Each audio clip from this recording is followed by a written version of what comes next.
I will never forget the look on Samantha's face when I walked into Melissa's living room that night. The shock quickly transformed into something else. Not shame or regret, but annoyance, like I had interrupted something trivial. There she was with Jake, her best friend's husband, scrambling to adjust their clothing. The betrayal cut twice as deep, knowing they were in Melissa's own home while she was away on business. When I confronted Samantha, her response shattered any remaining trust. She looked me straight in the eyes and said, "It was just once, Xavier. Get over it. Why are you making such a big deal?" Before I continue with what happened next, drop a comment telling me where you are watching from, and hit that subscribe button if you have ever had to make a tough decision about loyalty in your life. Sometimes the hardest choices come when the people closest to us break our trust. To understand why this betrayal hit me so hard, I need to rewind and tell you about our lives before that night. I am Xavier, 32 years old and working as a structural engineer in Chicago. I have always prided myself on 3 core values my grandfather instilled in me: honesty, loyalty, and integrity. These were not just fancy words to me. They were the foundation of how I approached every relationship in my life. I met Samantha at a charity fundraiser for urban youth programs 2 years ago. She was working the event as the public relations coordinator, confidently directing volunteers and charming donors with equal ease. What struck me first was her energy. Samantha commanded attention without demanding it, her laugh carrying across the room, her hands animated as she spoke. She had this way of making whoever she was talking to feel like the most important person in the room. When we were finally introduced by a mutual acquaintance, I felt an immediate connection. Samantha was witty, ambitious, and seemed genuinely interested in my work, designing earthquake-resistant structures for developing countries. By the end of the night, we had exchanged numbers, and I found myself unusually eager to see her again. Samantha worked as a senior PR specialist for a major marketing firm in downtown Chicago. Her job was demanding, often requiring late nights and occasional weekend work, but she thrived on the pressure. She was beautiful in a distinctive way, with dark, curly hair she often complained about, but I found captivating bright hazel eyes that changed color depending on her mood, and a smile that could dissolve any argument before it began. Our relationship progressed quickly. Within 6 months, we were spending most nights together at either my downtown apartment or her condo in Wicker Park. We complemented each other well. My methodical, somewhat reserved nature balanced her spontaneity and outgoing personality. I helped her slow down and appreciate quiet moments. She pushed me out of my comfort zone and introduced me to experiences I would have otherwise missed. Melissa had been Samantha's best friend since their sophomore year at Northwestern University. According to the stories they both loved to tell, they had initially disliked each other after competing for the same internship, but ended up becoming inseparable after being assigned as roommates the following semester. Their friendship had survived boyfriends, career setbacks, family dramas, and cross-country moves. Samantha always described Melissa as the sister I never had but always wanted. I met Melissa about 3 months into my relationship with Samantha. She was slightly shorter than Samantha, with straight blonde hair and a more reserved demeanor. While Samantha filled a room with her presence, Melissa observed first, spoke second. She worked as a pharmaceutical sales representative, a job that frequently took her out of town for days at a time. Despite their different personalities, the friendship between the two women seemed unbreakable, built on inside jokes, shared histories, and genuine affection. Jake entered the picture during a group dinner about a month later. He and Melissa had been married for 3 years by then. Jake worked in finance, something involving market analysis that he could never quite explain in a way that did not sound painfully boring. He was conventionally handsome Jim, fit with perfect teeth, and a preference for expensive watches.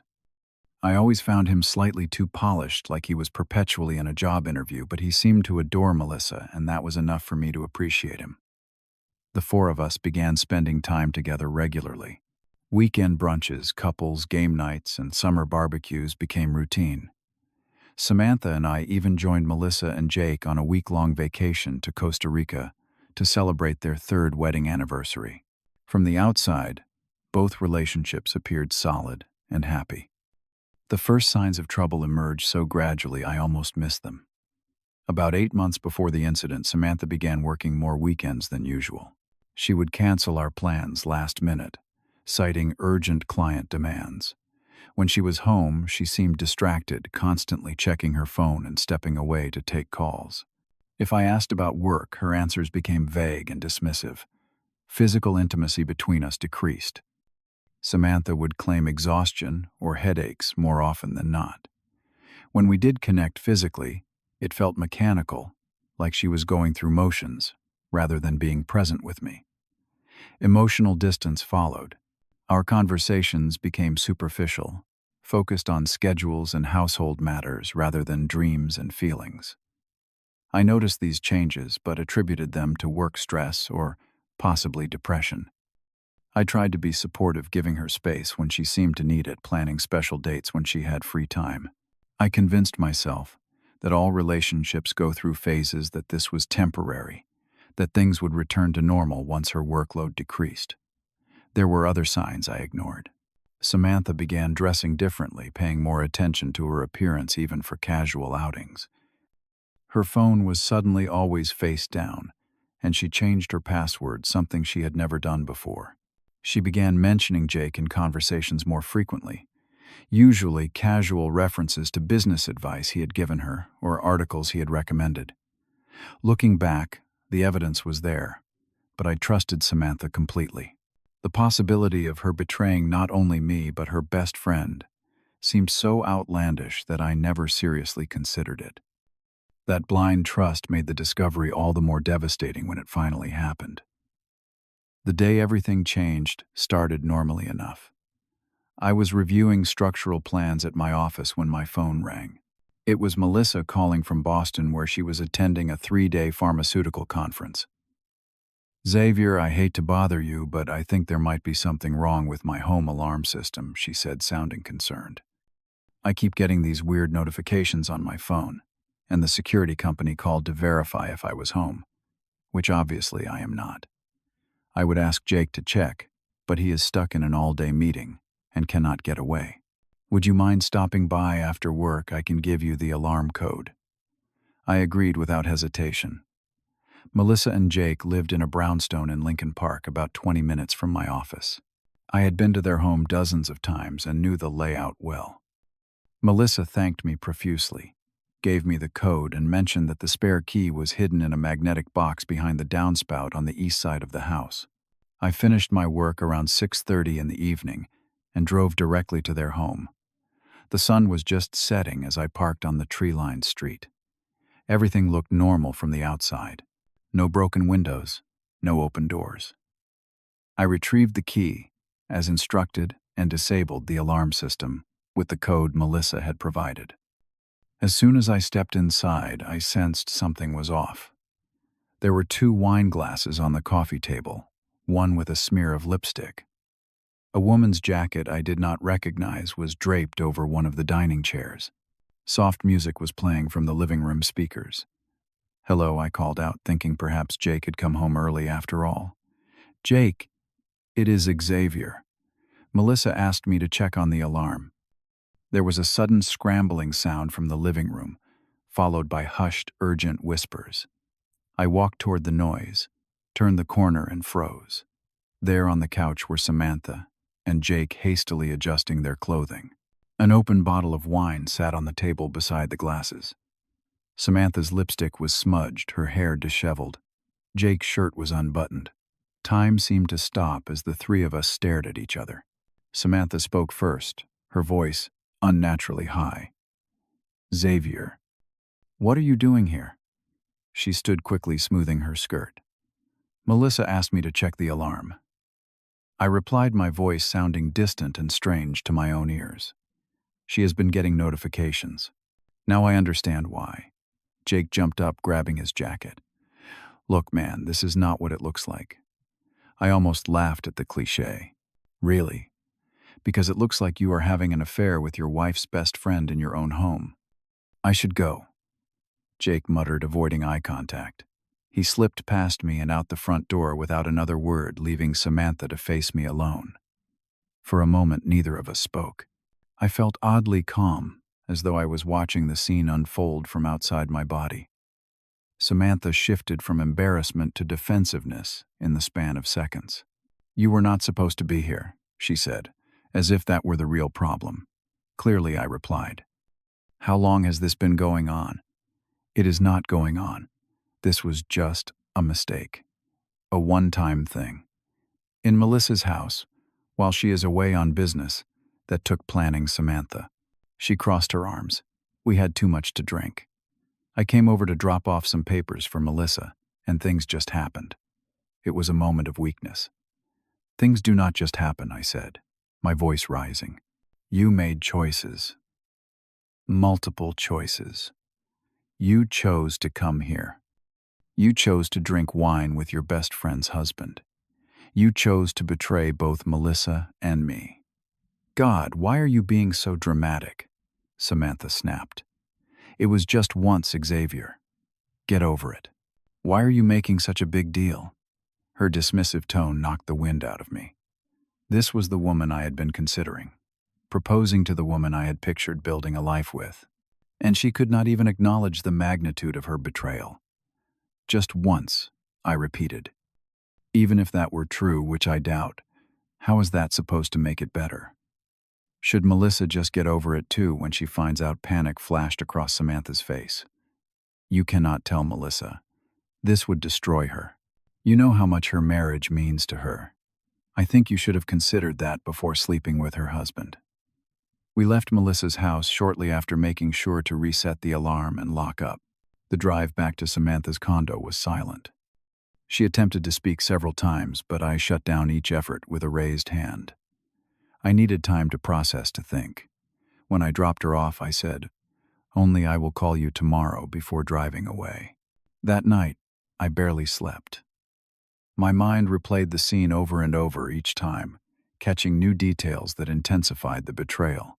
The familiar jacket I had not immediately recognized was one I had given Samantha for her birthday. The music playing was from a playlist Melissa had created for their Costa Rica trip. The wine was a specific brand the four of us had discovered together during a weekend in Michigan wine country. None of this had been spontaneous. None of it had been just once. Morning brought no clarity, only a dull headache and a sense of resolute purpose. I needed to know the full truth, and then I needed to decide what to do with it. My phone showed 6 missed calls and 12 text messages from Samantha, each more desperate than the last. Her final text read, "Please call me. I made a terrible mistake, but I love you. We can work through this. Please do not tell Melissa. She would never forgive me." I did call her, but not to reconcile. My voice was steady as I said, "We need to talk, in person. Meet me at Cornerstone Cafe, at noon." She agreed immediately, likely hearing my call as a sign I was willing to forgive her. I spent the morning making preparations, gathering my thoughts, and consulting with the one person I trusted completely, my longtime friend, Marcus. "What would you want if you were Melissa?" I asked him over an early coffee. Marcus did not hesitate. "The truth. Painful as it might be, I would want to know if my spouse was cheating, especially with someone I trusted. Imagine how much worse it will be for her if this continues and she discovers it later or from someone else." His words confirmed what I already knew. Melissa deserved the truth, but I needed to be certain of what that truth was. Samantha's just once excuse felt hollow, but accusations without evidence would only create more pain and confusion. When I arrived at the cafe, I chose a quiet corner table. I set my phone on the table face up and opened the voice recorder app. Samantha arrived 5 minutes early, looking simultaneously hopeful and afraid. She had clearly put effort into her appearance, wearing the blue dress I had always complimented and the silver necklace I had given her for our first anniversary. "Thank you for meeting me," she said, reaching for my hand across the table. I pulled back slightly and placed both my hands on the table. "I need to understand what happened, Samantha. The complete truth." She nodded eagerly. "Of course. I owe you that. It really was just one time, Xavier. Jake and I have been working on a surprise anniversary party for Melissa. That is why we have been in contact so much. Yesterday, I went over to drop off some sample invitations. Jake opened some wine to celebrate how well the planning was going, and we both drank too much. One thing led to another, but we stopped almost immediately. We both regretted it instantly. It meant nothing. I kept my expression neutral. When did the planning for this party start? About 6 months ago, she replied without hesitation.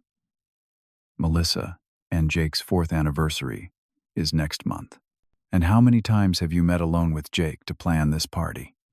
She shifted in her seat. I do not know exactly, maybe 5 or 6 times. Always at their house. Usually, yes. Sometimes at my office. I nodded as if accepting her answers. And was yesterday the first time something physical happened between you two? She hesitated for just a moment too long. Yes. Absolutely. And like I said, we stopped right away. That is not what it looked like when I walked in, I countered. You two seemed pretty comfortable together. Samantha sighed dramatically. Fine. We kissed a couple of times before yesterday, but nothing serious until then. When was the first kiss? I do not know, maybe 3 months ago. It was meaningless. Xavier. A stupid mistake. I leaned forward. Why their house yesterday? Melissa was out of town. So why not meet somewhere else? Why risk using their home? Jake suggested it.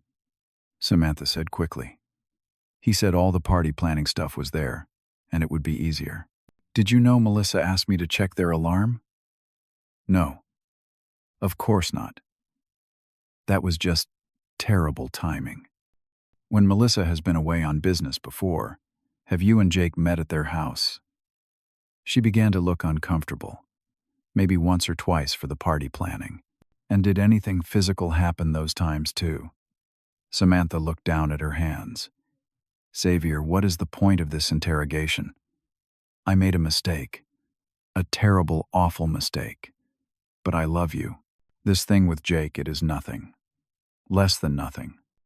Can we please just move past it? I found your texts, Samantha, I said calmly. Though this was a bluff. I know this has been going on for months. I know yesterday was not the first time you two were together. I know there was never any anniversary party planning. Her face crumbled, the carefully constructed lies falling away. How did you get my phone? Does it matter? The truth matters. How long has this really been going on? Samantha seemed to calculate her options before finally slumping in defeat. 6 months, she admitted quietly. But it was never serious. It was just physical. A stupid fling that got out of control. And how many times have you been together at their house? I do not know, maybe 8 or 9 times, whenever Melissa was traveling for work. Did you ever think about how this would affect Melissa if she found out? Your best friend, tears began to form in Samantha's eyes. Of course I did.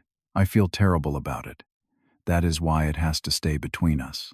Melissa cannot know. It would destroy her, Xavier. You know how much she loves Jake. And what about how much I loved you? Did that factor into your decision-making at all? I love you too, she insisted. This thing with Jake, it does not change how I feel about you. It was just sex, Xavier. It meant nothing. I reached for my phone and stopped the recording. Thank you for finally being honest. Samantha's eyes widened as she realized what I had done. You recorded me. You cannot do that. That is a violation of my privacy. Privacy, I laughed bitterly. You have been violating Melissa's marriage and our relationship for 6 months. You have been having sex with your best friend's husband in their home. And you are worried about privacy. Delete that recording right now, she demanded, reaching for my phone. I pulled it away and stood up. No.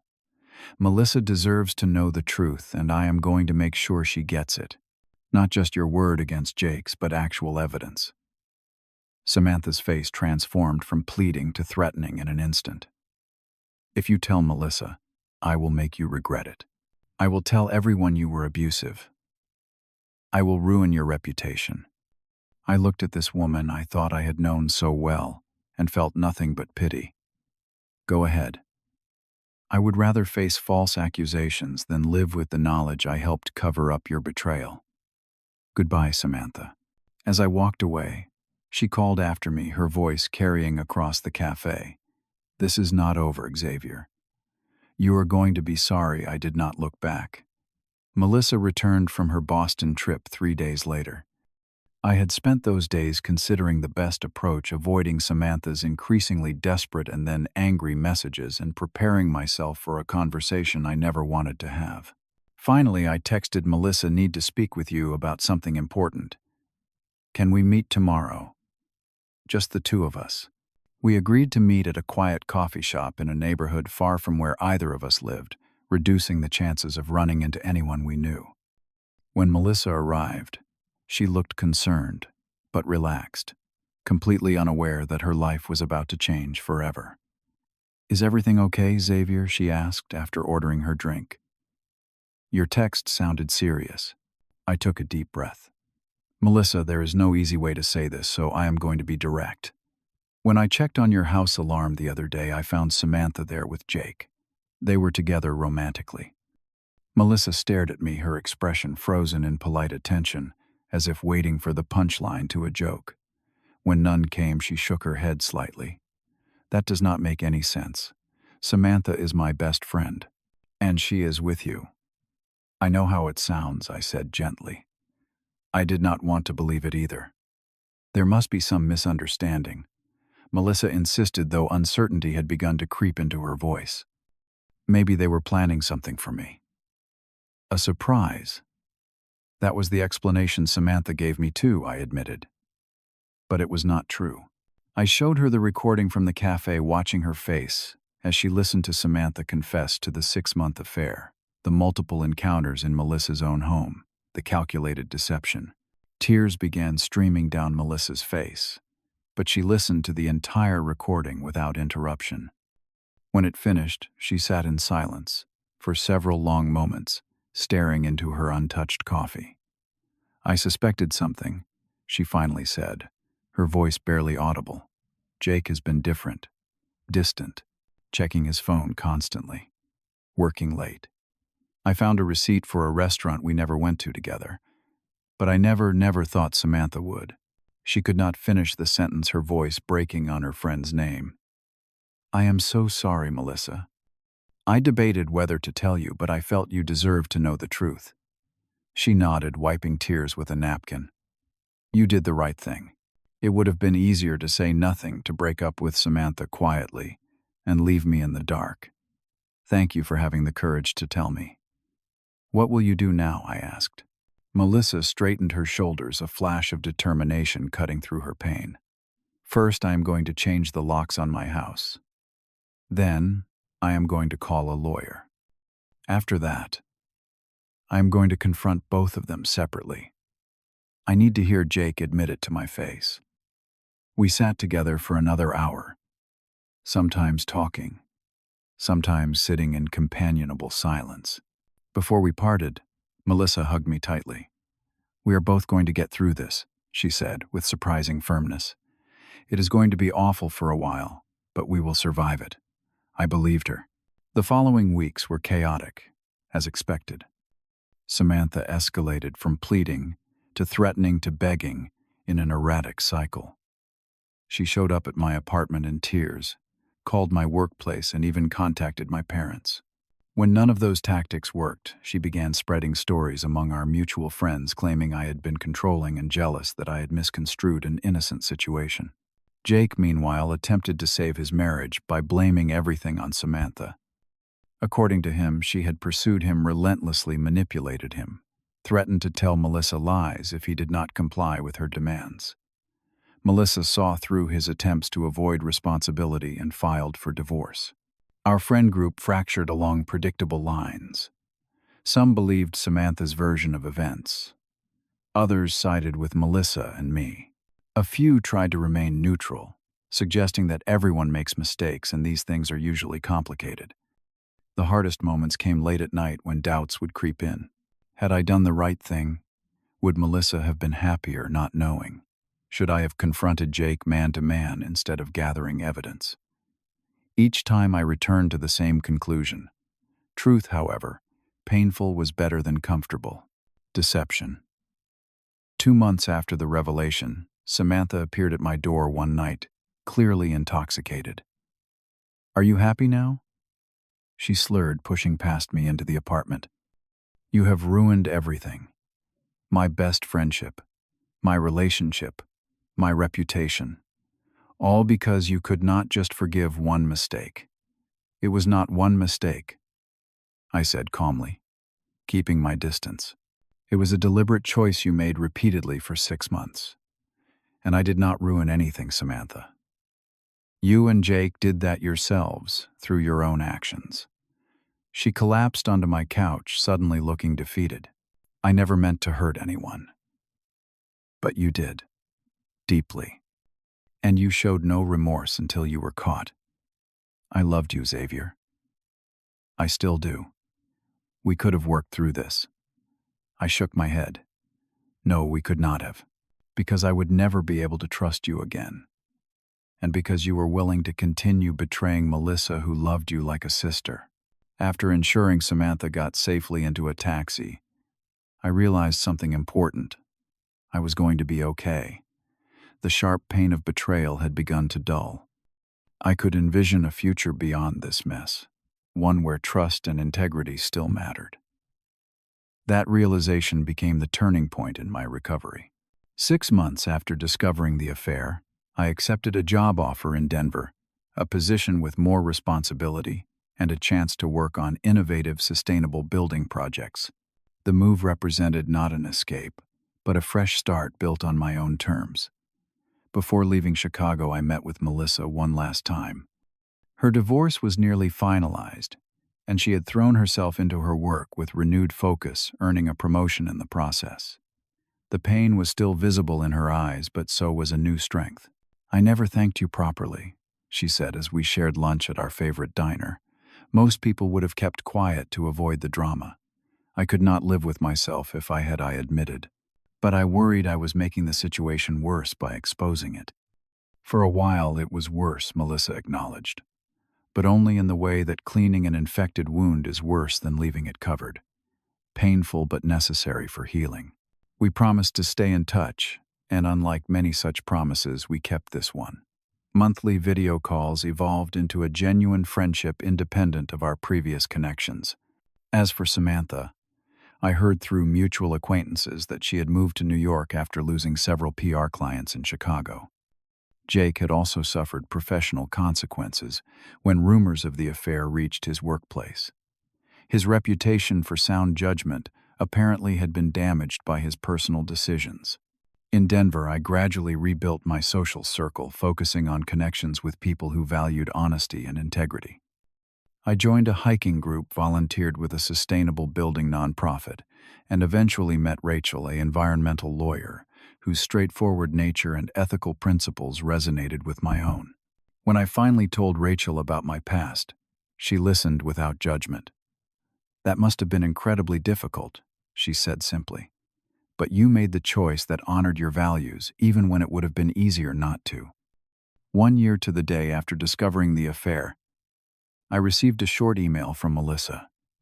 "Sometimes the hardest decisions lead to the truest paths. Thank you for having the courage to make that hard decision.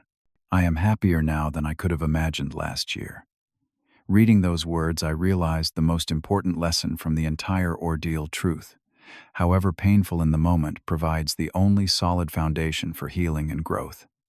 Had I accepted Samantha's dismissive, "It was just once, get over it," I would have surrendered not only my self-respect, but my core values.